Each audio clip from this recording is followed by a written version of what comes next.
크게 1장부터 11장 그리고 12장부터 16장까지 두 덩어리로 나온다고 했잖아요. 그러니까 일부분, 앞에 부분에 있어서는 1장부터 11장에서는 전반부에서는 인간이 어떻게 의롭게 되는가, 다르게 말하면 어떻게 죄를 용서받고 어떻게 구원을 받는가 하는 구원의 도리, 구원의 원리에 대해서 조직적으로 체계적으로 말씀했고, 12장부터는 그러면 구원받은 사람들은 어떻게 살아야 되느냐, 우리가 은혜로 거저 하나님의 은혜로 구원받았으니까 아무렇게도 살아야 되느냐? 그건 절대 아닙니다. 만일 구원받은 우리들이 아무렇게 살면요, 하나님의 은혜를 욕되게 하는 거예요. 예를 들어서 하나님께서 우리에게 영예를 주셨어요. 근데 영예를 입은 우리들이 함부로 막 살아요. 그러면 하나님의 영광을 욕되게 하는 것이고 하나님의 은혜를 욕되게 하는 것이에요. 잘 살아야 돼요. 예수 믿고 구원받은 우리들은 잘 산단 말은 제대로 성도다운 삶을 살아야 됩니다. 그래서 12장부터 16장까지가 굉장히 중요해요. 우리가 너무 믿음만 강조했어요. 우리 한국교회가. 그래서 믿음은 좋은 것 같아요. 이렇게 보면. 믿음들은 있어요. 성경도 많이 읽었어요. 기도도 많이 해요. 근데 삶의 현장에 보면 아니라는 거예요. 삶의 현장을 보면 별반 다를 게 없어요. 이건 실패한 거예요. 한국교회가 너무 믿음 강조하다가 영적인 것만 강조한 거예요. 그러다 보니까 이 땅에서 우리가 어떻게 살아야 되는가에 대해서는 성도들이 별로 관심이 없어요. 관심 있는 분들도 많지만 그냥 살아가는 겁니다. 그냥 묻혀 막 살아가요. 분명히 마태복음 5장에서 예수님 말씀하시기를 너희는 세상의 소금이다. 세상의 빛이다 그랬습니다. 너희의 착한 행실을 보고 이 착하다고 하는 것은 윤리도덕을 말하는 게 아닙니다. 거듭난 성도의 언행심사를 다 포함하는 거예요. 거듭난 사람들은 말도 거듭나야 돼요. 말. 행동도 거듭나야 되고 생각도 거듭나야 됩니다. 네.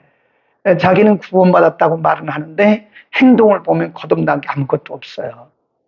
그러면 제가 볼 때는 그 사람의 거듭남을 생각해 봐야 돼요. 심각하게 생각해 봐야 됩니다. 네. 그래서 믿음과 행동을 같이 강조해서 같이 가르쳐야 돼요. 너무 행동만 가르치면, 너무 행위만 가르치면 교회가 바리새주의적이 됩니다. 율법주의가 돼요. 네, 그래서 다른 사람들 정죄하고 비난하고 이것은 바리새적인 거예요. 너무 믿음을 강조하고 행함을 가르치지 않으면 교회가 잘못하면요 언밸런스가 됩니다. 이게 불균형이에요.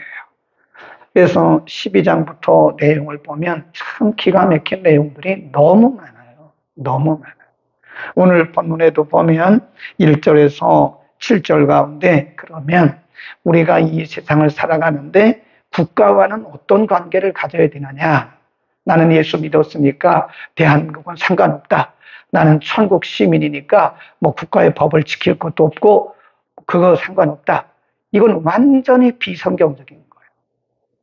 우린 두 왕국의 시민이에요. 하나는 천국 백성이고 하나는 대한민국의 국민입니다. 두 왕국론이라 그래요. 그래서 그게 두 왕국에 속한 거예요.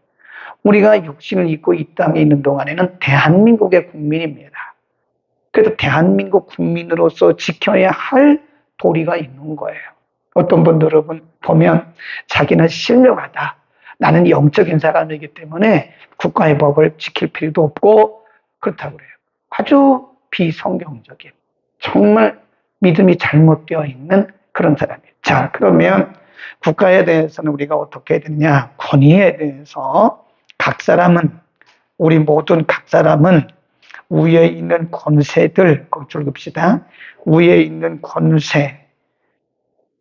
이것은 오늘날로 말하면 권위입니다. 대통령, 국회의원, 장관 등 해가지고 어떤 조직마다 이 권위가 있어요. 권위. 예, 조직의 권위가 있습니다. 여기서 말하는 권세들은 이 국가의 권력을 의미하는 거예요. 각 사람은 국가 권력들에게, 권세자들에게 굴복하라. 권세는 하나님께로부터 나지 않음이 없다. 4절 보세요. 그는 하나님의 사자란 말은 종, 그 말이에요. 하나님의 종이 되어 그랬습니다. 그 다음에 6절에도 보면 하나님의 일꾼 그랬습니다. 이 권세자들에 대해서 하나님께서 정하신 것이다. 그 다음에 4절에서 하나님의 종이다. 6절에서 하나님의 일꾼이다 그랬어요. 그리고 말씀하기를 권세는 1절입니다. 끝에 보면 모든 권세는 다 하나님의 정하신 바라. 하나님이 정하시는 거예요. 그러니까 나는 기도 많이 하니까 나는 국가의 법을 지킬 필요가 없다. 이거는 완전히 잘못된 비성경적인 반성경적인 거예요. 나는 예수 믿는 사람이니까 교통법을 지킬 필요도 없고 필요도 없고 세금 낼 필요도 없고 이런 분들은 빨리 달나라를 가든지 천국을 빨리 가세요. 그건 성경적이지 않은 얘기를 지금 하고 있는 겁니다. 너무 비성경적인 그런 얘기를 하는 거예요. 그러니까요, 우리가 생각할 때 대통령이 믿든 안 믿든 분명히 성경이 말하기를 권세는 하나님이 정하셨다는 거예요. 네, 국가의 권력은 하나님이 정하셨다는 거예요. 그래서 굴복하라. 이 사회적인 우리의 의무입니다. 그 의무예요, 의무. 그래서 우리는 국가의 법을 철저하게 지켜야 됩니다. 네, 어떤 교회가 보니까 국가의 법을 국가 공권력에 막 대항하더라고요. 그거는 하나님의 질서를 대항하는 거예요. 거기 보세요. 그 제 말이 아니고 2절에 보면 그러므로 권세를 거스리는 자는 하나님의 명을 거스리는 것이요.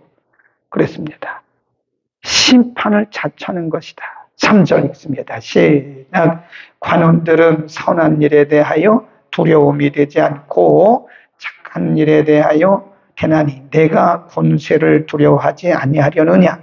선을 행하라. 그리하면 그에게 칭찬을 받으리라. 그는 하나님의 사자가 되어 내게 선을 이루는 자니라. 그러나 내가 악을 행하거든 두려워하라. 그가 공연히 칼을 가지지 아니하였으니 곧 하나님의 사자가 되어 악을 행하는 자에게 진노하심을 위하여 보응하느니라. 거기도 보면 4절에 2번이나 하나님의 종, 하나님의 사자란 말은 servant, 하나님의 종이란 말을 4절에서 2번이나 얘기를 합니다.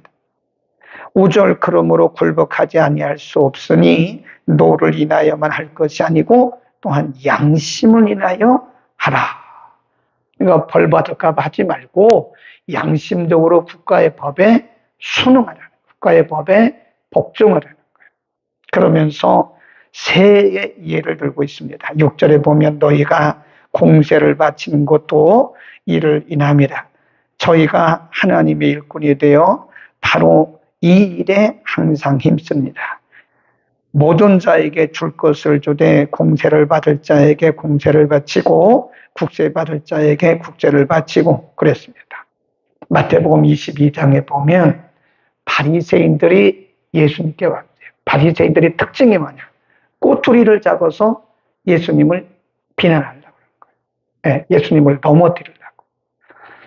그 예수님께 이런 질문을 해요. 우리가 세금을 내는 것이 맞아요? 안 맞아요? 왜냐하면 그 당시에는 이 유대인들이 로마 정부의 통치를 받고 있었어요. 그러니까 로마 정부의 세금을 내는 것이 맞아요? 틀려요? 이거 진심으로 알기 위해서 물어본 게 아니에요. 예수님을 곤경에 빠뜨리려고 그런 거예요. 그러니까 예수님이 말씀하기를 그 동전을 가져와 봐라. 동전의 양면에 보면 그 이제 로마 황제의 그림이 있어요. 이게 누구 것이냐? 가이사 겁니다. 그래? 그러면 가이사의 것은 가이사에게 주고 하나님의 것은 하나님께 줘라 그랬어요. 하나님께 드릴 것은 하나님께 드리고 세를 낼 것은 국가의 세를 바치라 그 말입니다. 그러니까 크리스찬들도 세금을 정확히 내야 돼요. 회사의 것, 하나님의 것은 하나님의 것이라고 딱 정해서 말씀해 주셨어요. 이것은 한마디로 말하면 질서입니다. 질서. 하나님은 질서로 세상을 만드셨어요. 세상을 만드실 때도 보세요. 하나님이 첫째 날, 둘째 날, 셋째 날 만드는데 그 참 기가 막힙니다. 하나님이 제일 먼저 짐승들을 만드시고 땅을 만드신 게 아니에요. 땅을 만드시고 짐승을 만드시고 하늘을 만드시고 그리고 새를 만드셨어요. 빛을 만드시고 땅을 만드셨어요. 이게 뒤죽박죽 된 게 아니에요. 하나님의 창조도 보면 매우 질서가 있어요. 그리고 오늘 이 세상을 운행하시려 해가시는 하나님의 섭리도 보면 매우 질서가 있습니다. 그러니까 국가 권력에 대해서 함부로 이렇게 불복하지 말라는 거예요. 그래서 하나님이 정하신 것이다. 분명하게 성경에 말씀했어요. 네, 국가 권력은 하나님이 정하신 것이다. 모든 권세는 하나님의 정하지 않은 것이 없다. 다 하나님의 정하신 것이다. 악한 그들도 하나님의 사자다. 하나님의 종이다. 그런 말을 했습니다. 우리나라는요, 언제부터 투쟁하는 걸 좋아합니다. 이 교회도 투쟁이 있다 그래요. 우리는 사회적인 의무가 있다는 것도 반드시 기억해야 됩니다. 그 다음에 8절에서 10절은 대타관계, 다른 사람들과의 관계입니다. 다른 사람들과의 관계에서 8절, 피차입니다. 거기 줄봅시다. 피차. 성경은 홀로가 아닙니다. 항상 서로예요. 서로. 서로란 말은 피차 그 말입니다. 원하다. 서로 간에 사랑의 빛 외에는 아무에게도 아무 빛도 짓지 말라. 남을 사랑하는 자는 율법을 뭐 했대요? 이루었다는 거예요.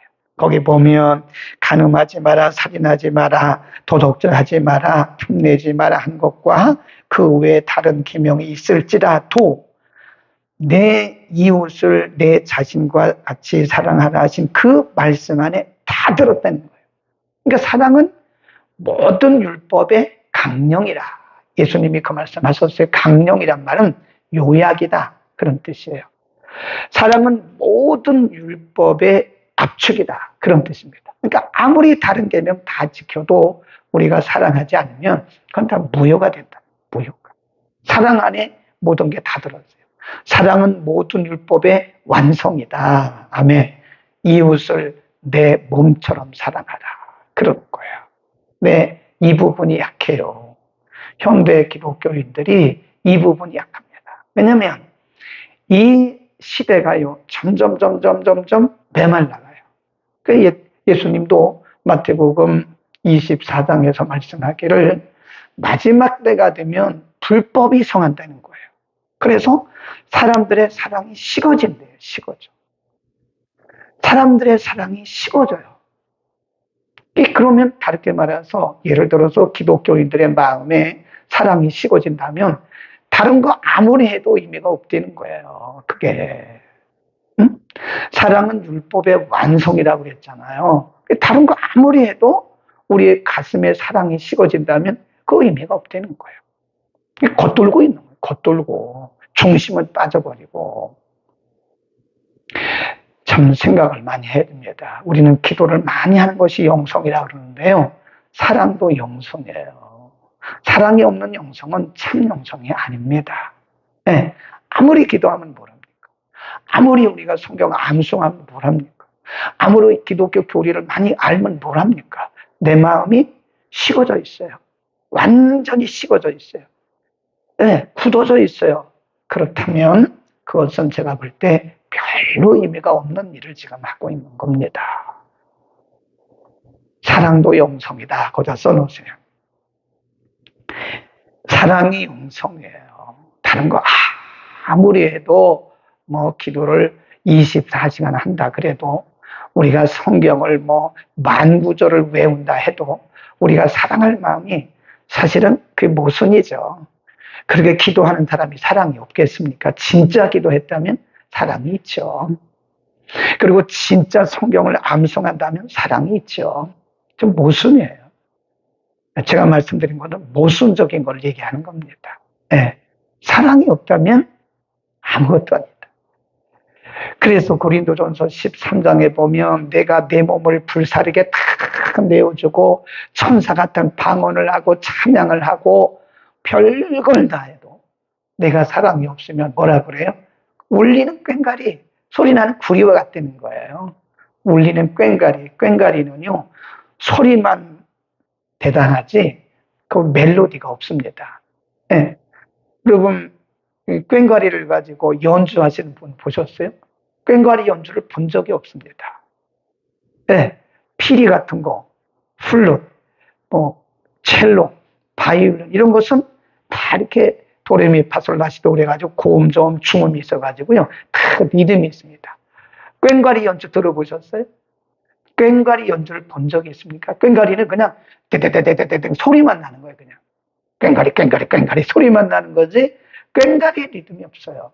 만일 우리가 우리의 몸을 불사르도록 다 내어주고 내 전재산을 다 드리고 내가 천사 같은 방언을 아주 멋있는 방언을 할지라도 내게 사랑이 없으면 그건 구리라는 거예요. 구리. 꽹과리라는 거예요. 아멘. 요한일서에서 이렇게 말씀합니다. 요한일서 3장 15절을 보세요. 3장 15절 390년 전후에 3장 15절 그 형제를 미워하는 자마다 살인하는 자니 살인하는 자마다 영생이 그 속에 거하지 아니하는 것을 너희가 아는 바라. 그가 우리를 위하여 목숨을 버렸었으니 우리도 이로써 사랑을 알고 우리도 누구를 위하여? 형제들을 위하여 이웃을 위하여 목숨을 버리는 것이 뭐하다 그래요? 마땅하다.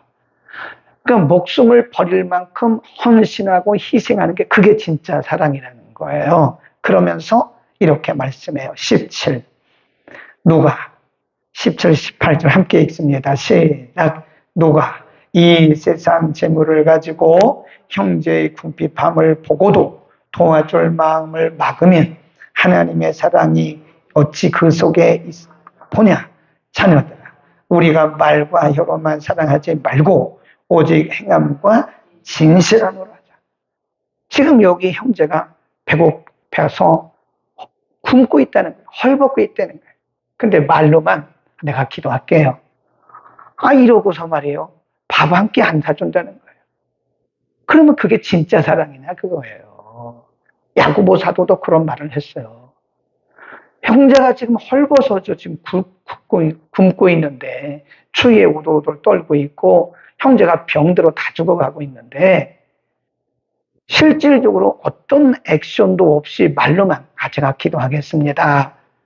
아유 좀 건강관리 잘하세요. 굶지 말고 배부르게 사세요. 그게 의미가 없다는 거예요. 그게. 에? 차라리 가서 김밥 한 줄이라도 사다가 주는 게 낫지 말로만 그러는 것은 참 사랑이 아니라는 거예요. 그러니까 우리가 말로만 하지 마라. 그게 제 말이 아니잖아요. 사도 요한이 형제들아 우리가 말과 혀로만 하지 마라. 에? 말로만 해가지고는 그 참 사랑이 아니라는 거예요. 사랑이 식어진다 그 말은요. 사랑의 마음도 없다는 뜻도 되지만 행동이 없다는 거예요. 사람들이 다 메말라가지고요. 아주 메말라요. 시대가 가면 갈수록 사람들의 마음이 메말라요.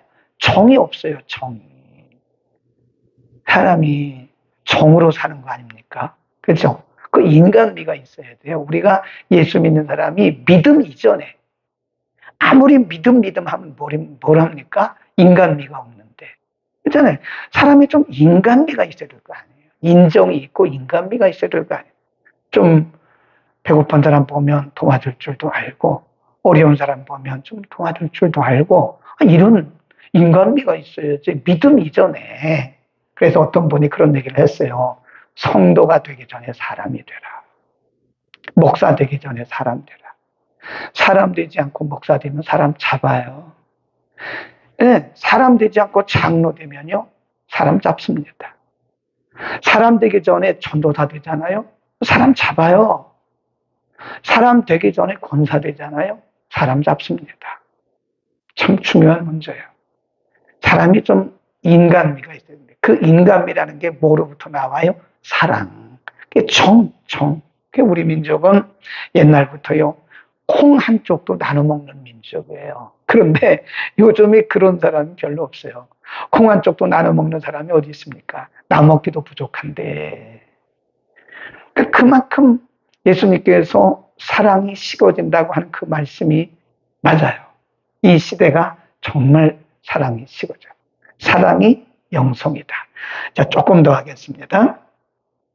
로마서 13장으로 다시 가서 끝부분에 보면 그건 자기와의 관계예요. 1절에서 7절은 이 사회적 의무고요.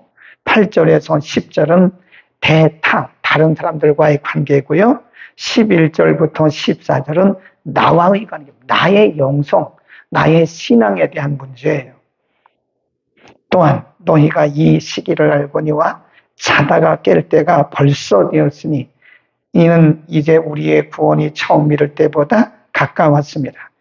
밤이 깊고 낮이 가까웠으니 그러므로 우리가 어둠의 일을 벗고 빛의 갑옷을 입자. 낮에와 같이 단정히, 거기 줄봅시다. 단정히 행하라. 그 말은 우리가 늘 깨어있으란 사람이 정상이 아닌 거예요. 세상에 취하면 사람이 정상이 아닙니다. 예수 믿는 사람이 세상에 취하잖아요. 그러면 정상적인 신앙생활을 못합니다. 기도가 되겠습니까? 되는 거예요. 세상에 취한 사람들은요, 관점이 세상에 가요, 세상에. 네, 무엇을 먹고 무엇을 맡고 여기에 관점이, 중심이 거기 가요. 그러니까 말씀을 들으면 말씀이 귀에 쏙쏙 들어와야 되거든요. 아멘. 여러분 다 쏙쏙 들어오잖아요. 그러니까 정상적인 신앙생활을 한 사람은요, 말씀을 들으면 말씀이 귀에 쏙쏙 들어옵니다.